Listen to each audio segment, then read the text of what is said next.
Ang laban ni Pagara tara mga body at atin itong pag-usapan. Alam nyo ba na hindi lang isang division ang na-overweight ni Albert Pagara para sa WBC title fight niya mamaya sa Australia? Nakatakda ang laban nila ng undefeated Australian prospect na si Billy Polkinghorne sa 135-pound lightweight division. Ngunit tumimbang si Albert Pagara ng 140, 1.3 pounds. Dahil dito, hindi lamang siya nag-overweight sa lightweight, kundi lampas din siya sa 140-pound junior welterweight division limit. Hindi ito katanggap-tanggap para sa isang boksingero dahil nagpapakita ito ng kakulangan sa disiplina bilang isang professional boxer.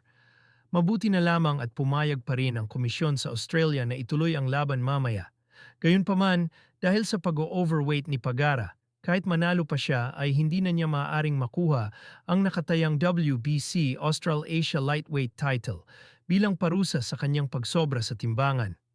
Samantala naman mga body, si Eman Bacosa at Piolo Pascual nagsama sa isang endorsement.